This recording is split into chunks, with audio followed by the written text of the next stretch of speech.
Tucked away on the western edge of downtown Des Moines is one of the most influential gardens in America.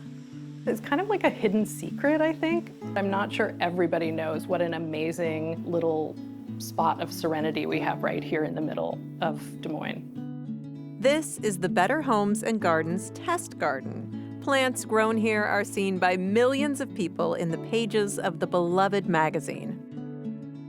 The Test Garden was established in 1998 to evaluate new plant varieties and gardening techniques before recommending them to readers.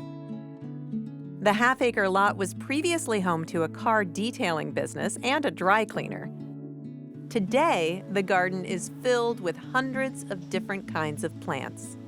It is this incredible living, growing lab for us. We are testing plants in the test garden. We have beautifully designed vignettes in the test garden that we can use directly for stories, or we can try out new products. Our test garden manager, Sandra, is truly the expert on this. She's been there since the beginning. Before it gets any hotter, I want to make sure that everybody gets a drink. Sandra Gertis grew up on a farm in North Iowa. After spending several years working at Walt Disney World in the hydroponic greenhouse at Epcot, she was lured back to her home state to establish and manage the garden. I thought I would be a Peace Corps worker or work in extension somewhere because, I did want to help people. I've always wanted to help people, and agriculture is my background. So here we've got lemon balm, and I'm actually just cutting off some of the flowers so that it'll keep producing, because most of the herbs you need to deadhead before they go to flower.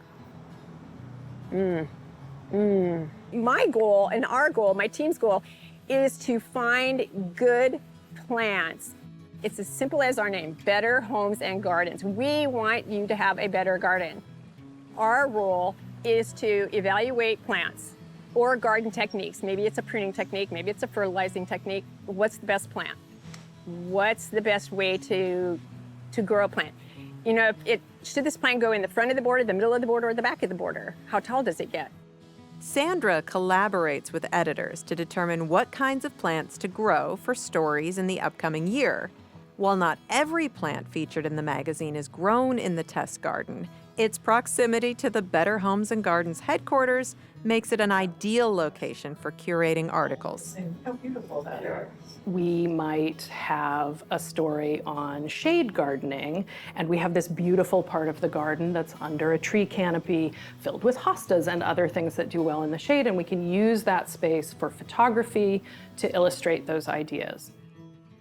We also work very closely with Sandra to design container gardening ideas, which are not things that are planted in the ground long-term, but things that we do on a seasonal basis so that we can give our readers new ideas for combinations and how to do it right.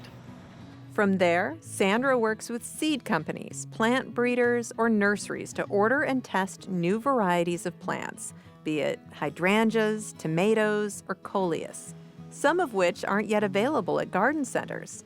If they perform well, the plants eventually make it into the magazine for readers to consider growing, or at least use as inspiration.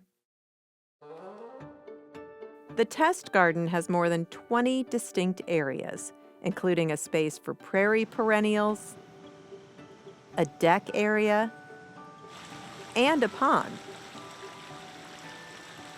The garden is always evolving, and each season brings new growth and blooms.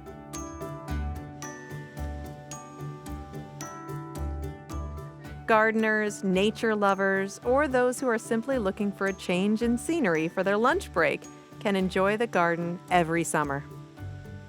The test garden is open to the public from noon to 2 every Friday from May through September.